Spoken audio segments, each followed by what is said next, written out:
제가 지난 주간에 목사님 두 분하고 또한 지인의 소식을 들었습니다.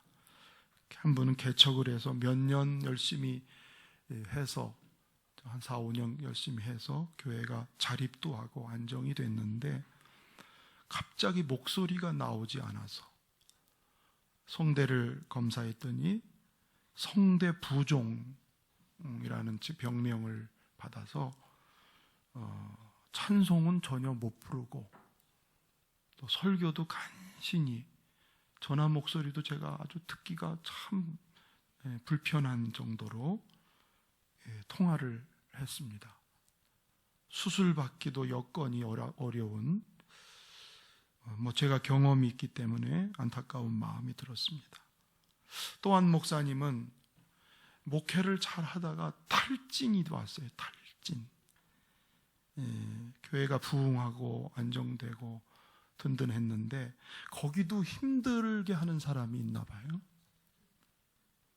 여러 해 동안 마음을 그렇게 아프게 해도 잘 참고 견뎌왔는데 이제는 대놓고 설교에 대해서 시비를 걸고 예배 시간에 이어폰을 끼고 딴짓하고 그것까지도 참았다고 해요. 그런데 이제는 그 교회 장로님까지 한편이 돼서 목회를 간섭하고 마음대로 하니까 그냥 낙심이 되고 의욕이 떨어져서 힘들어하는 그런 목회자 얘기 들었습니다. 또 한 지인은 자기 사랑하는 아들이 혈액암에 판정을 받았어요. 초기라고 해서 크게 걱정은 안 해도 된다 그랬는데 부모 마음이 오죽하겠나. 제가 한 주간에 이런 소리를 한꺼번에 다 들었어요. 그래서 인생을 고해라고 했나. 모두가 다 평탄하기를 다 소원하지만 갑자기 혹은 지속적으로 풍랑을 만나게 되는 것이죠. 육신적으로 잘 살고 못 살고 또 지식이 많고 적고 지위가 높거나 낮거나를 상관하지 않고 누구나 세상을 살면서 이런 일을 겪고 있습니다.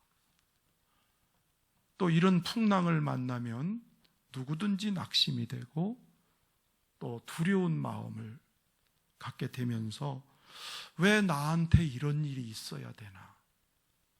왜 나한테 이런 사고가 생기고 이런 어려운 문제가 닥치는가? 그렇게 한숨 짓기도 하는 거죠. 자, 오늘 읽은 성경은 풍랑 만난 얘기입니다. 예수님이 가장 활동을 많이 하신 지역은 이스라엘 전체지만 그 중에서도 이 갈릴리 바닷가 주변에서 많은 사역을 하셨어요. 오늘 예수님은 하루 종일 기적을 베풀고 병자를 치유하고 하늘나라를 선포하고 이렇게 하루 종일 사역을 하시다가 해가 질 무렵에 제자들에게 바다 저편으로 건너가자. 제자들이 처음엔 의아심했어요. 이 시간에 왜 배를 타고 가는가?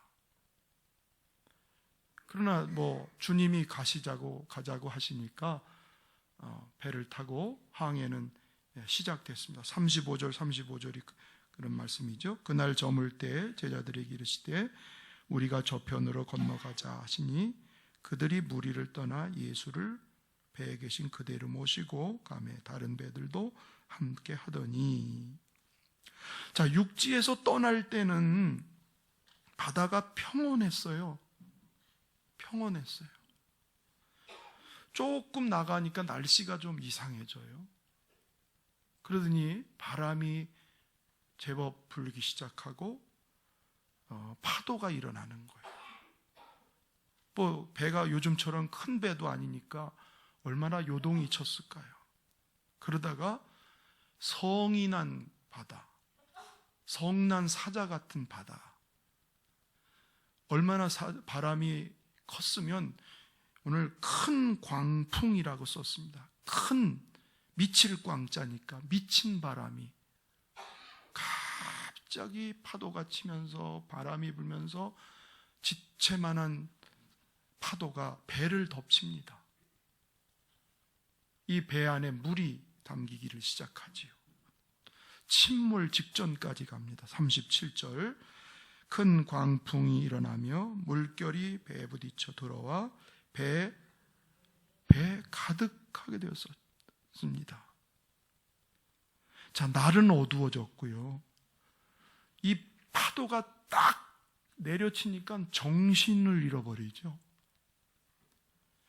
얼마나 무서웠을까요? 어두운 밤에 우왕좌왕 죽음의 공포에 쌓이고 멘탈이 다 무너져버려 붕괴돼 버렸습니다. 제가 서두에 목사님과 지인 얘기를 말씀을 드렸습니다만, 우리가 살아가는 인생 가운데 오늘 이런 풍랑을 만나게 된다는 거예요. 어떤 사람은 질병의 풍랑을 만나고, 어떤 사람은 갑자기 사고를 당하는 광풍을 만나고, 어떤 사람은 경영하는 일, 애써 지은 농사가 낭패를 당하는 풍랑, 어떤 사람은 가정이 깨지는 거예요.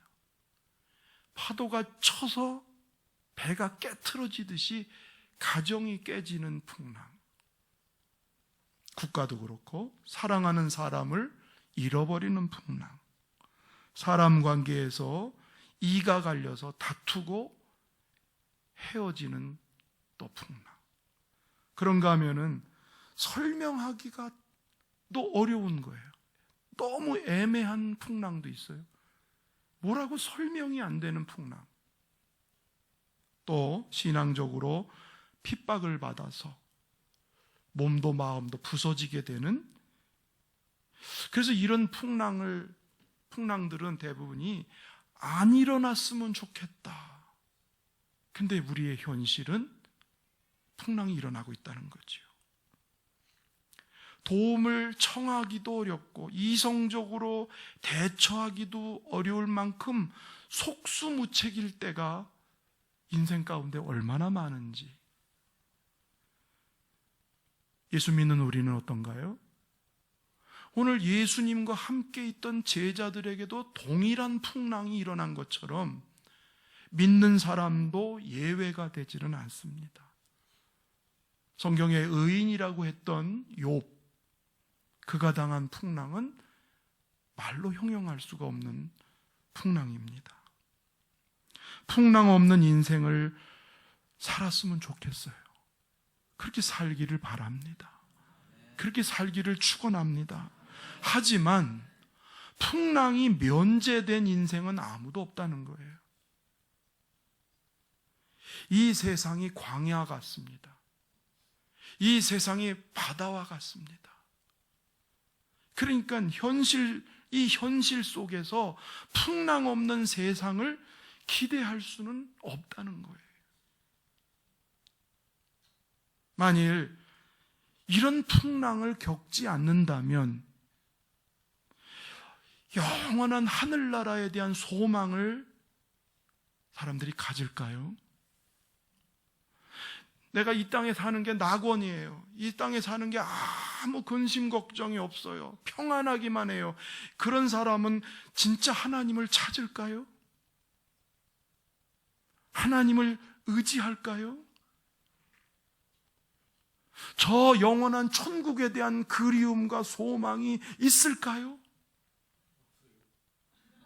맞습니다.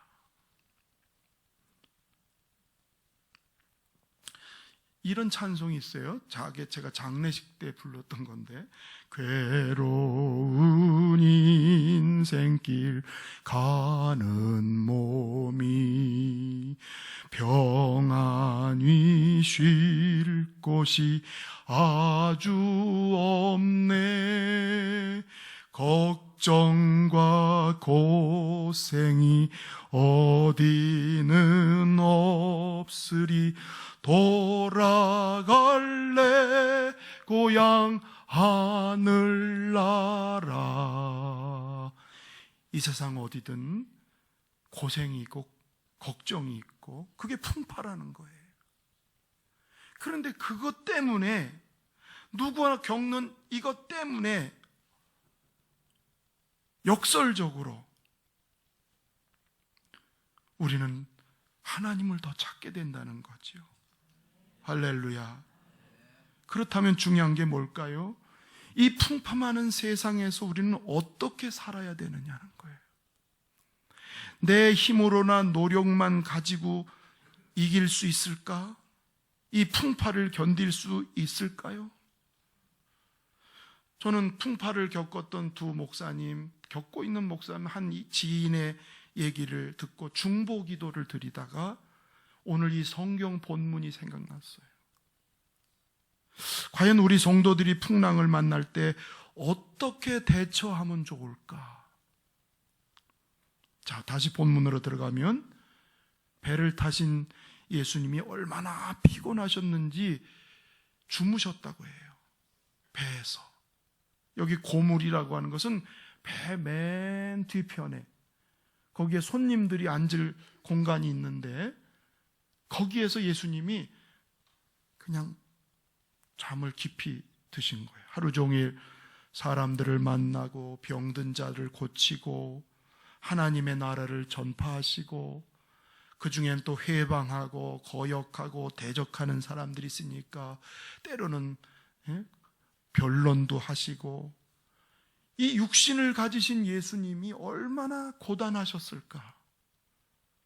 그 풍랑 속에서 제자들은 무서워서 지금 난리가 났지만 예수님은 평안하게 거기서 잠을 주무시는 대조적인 모습이죠. 제자들이 왜 우리 주님은 이럴 때 가만히 계실까? 왜 주님은 우리를 그냥 이렇게 방치해 놓으실까? 혹시 그런 생각이 들었을는지 모르겠어요. 이런 원망도 했을 것 같아요. 이 갈릴리 바다는 밤 시간이 되면 늘 거센 파도가 일어나기 때문에 밤에는 항해를 안 하는 상식인데 왜 하필이면 예수님이 이 밤에 여기를 가자고 그러신, 왜 가자고 그랬었나 말이야. 원망스러운 거죠. 죽게 됐으니까. 아니, 그리고 주님과 함께 있는데 왜 우리가 이런 고난을 겪고 있느냐는 이런 원망이 나오는 거예요. 여러분, 우리들도 그러잖아요. 갑자기 힘들고 어려운 문제 되면 내가 이렇게 신앙생활 하는데 왜 나한테 이런 어려움이 오나? 왜 이런 고난이 나에게 닥치나? 하나님 나를 버리셨나? 하나님 안 계신 거 아닌가? 똑같은 거죠, 제자들도. 새파랗게 질린 제자들이 그때서야 주님이 배 고물에 주무시는 게 그때 인식이 됐어요. 그때서야 그들이 막 주여! 파도가 엄청나게 세니까 소곤소곤 얘기할 리가 없겠죠? 어떻게 했을까요? 한번 해보시죠. 자, 지금 파도가 쳐서 막 배가 막 빠질 지경이에요. 주님을 봤어요. 자, 시작!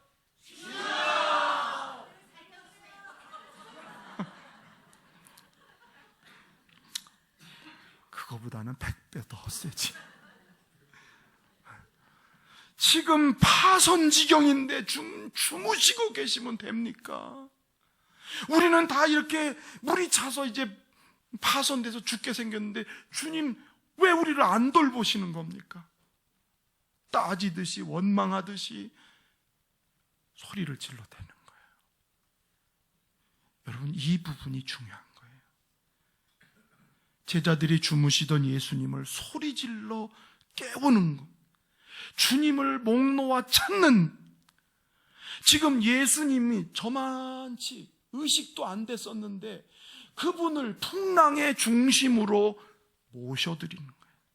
내 삶의 중심으로 예수님을 지금 모셔드리고 있는. 아멘. 여러분, 제자들이 지금까지 예수님 따라다니면서 이렇게 절실하고 진실하게 주님을 부른 적이 있을까요? 없어요.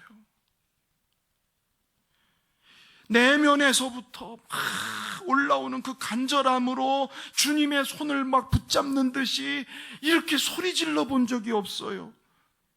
뭘 알 수 있냐면 이 풍랑을 대하면서 인간의 한계, 인간의 연약함 철저히 알게 됩니다. 지금까지는 내 힘으로, 내 노력으로 얼마든지 살 수 있다고 생각했어요. 배에서 배운 여러 가지 머부잡이 실력과 이 모든 것 가지고 제가 충분히 살 수 있다고 생각했어요. 그런데 풍랑 앞에서는 자기가 가지고 있는 바다에 대한 경험, 배에 대한 경험, 인생의 많은 지식들이 아무 쓸모없는 무용지물. 그러니까 그때서야 손을 뻗어서 하나님을 찾는, 할렐루야. 어쩌면 이 저녁에 예수님이 바다를 건너가자고 하신 의도가 바로 여기에 있다라고 하는 것이죠. 아까 말씀드린 대로 역설적이고 되고 사는 게 없습니다. 우리 사회를 하시나. 자,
잠에서 깨어난 예수님 태어나셨어요.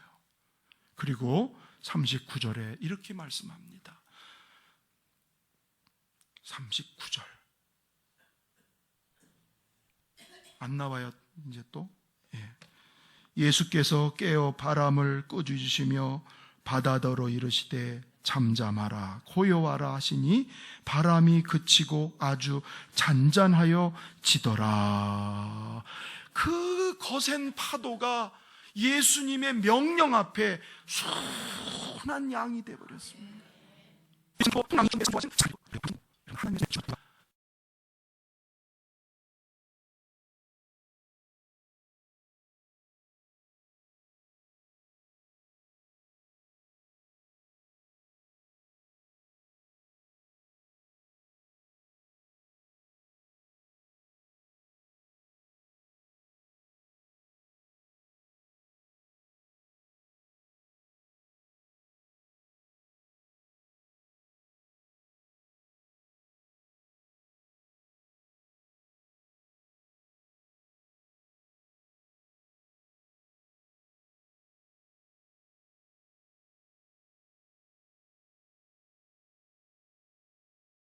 증거입니다.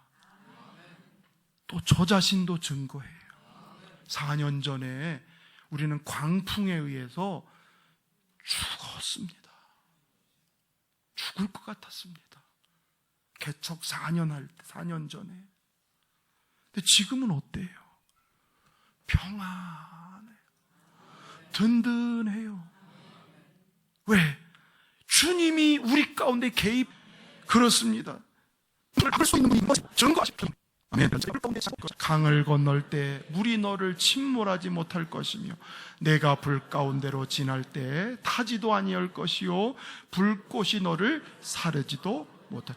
홍해를 갈라서 건너가게 하신 하나님, 광야의 불땡볕 속을 걸어가게 하신 그 하나님, 풍랑이 아무리 일어도 그렇게만 있구나. 그런데요, 이 풍랑을 계기로 해서 믿음 없는 제자들이 눈이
꺼져요.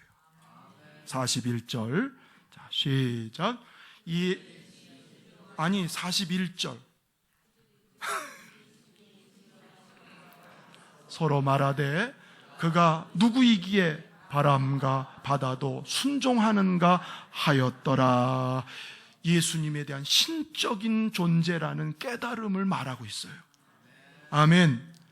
배 고물에서 잠을 청하시는 것은 온 하나님,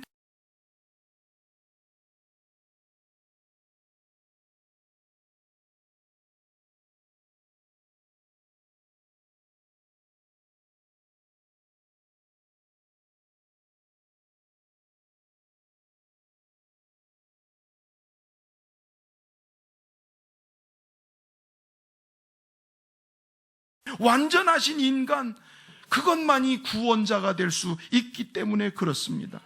여러분, 이 경험은 제자들이 이후에 사명을 감당하고 복음을 전할 때, 고비를 당하고 죽음의 위기를 만날 때 이 경험 때문에 평안하고 기쁘게 사명을 감당할 수 있는, 그래서 풍랑을 통해서 우리를 하나님은 단단하게 만드셨다는 거죠.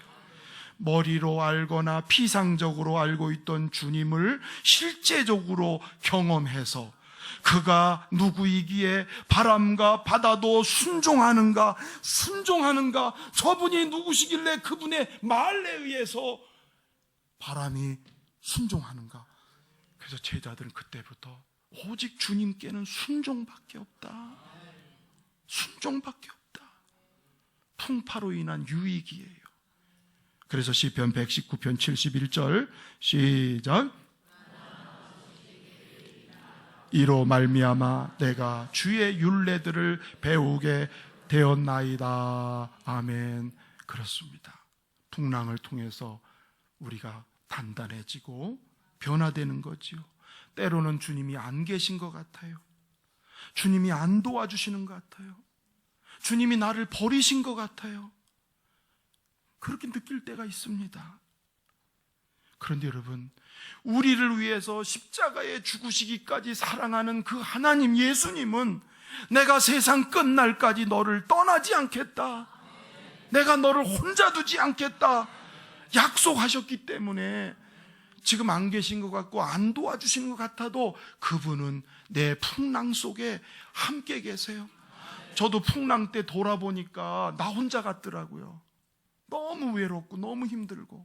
그런데 사람을 통해서 위로하시고, 사람을 통해서 먹을 걸 공급하고, 사람을 통해서 내가 살아야 될 거를 자꾸 챙겨주시는 걸 보면서 깨달은 거는, 풍랑 가운데 나 혼자 있는 게 아니고 주님이 그 풍랑에 함께 거하시면서 내 길을 이끌어가고 계시구나. 그러더니 결국 열린문교회를 하나님은 이루신 거예요.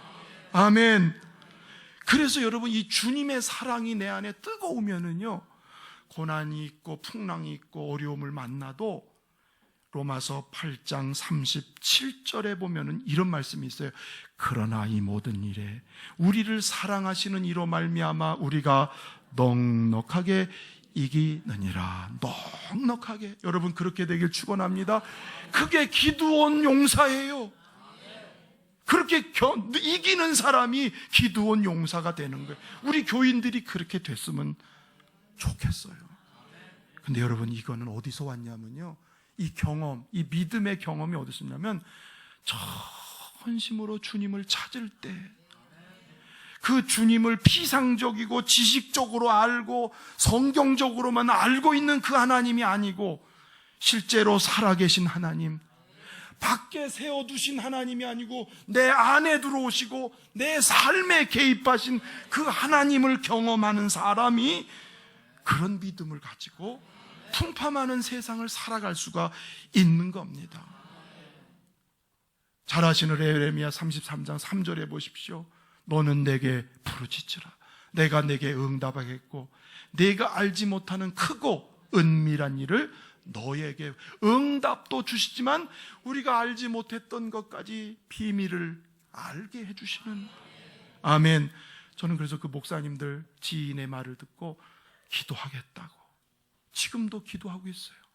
하나님이 갈 길을 인도해 주신다고 그래요. 아멘. 여러분이 어떤 풍랑을 지금 겪고 계실지는 알 수 없지만, 또 우리 앞에 어떤 풍랑이 기다릴지는 예상할 수 없지만, 여러분, 주님이 옆에서 응원하십니다. 여러분, 주님이 손을 내밀어 붙잡아 주실 겁니다. 우리도 기도합시다. 그리고 이렇게 선포하세요. 풍랑아, 따라서 풍랑아, 잔잔하고 고요하라.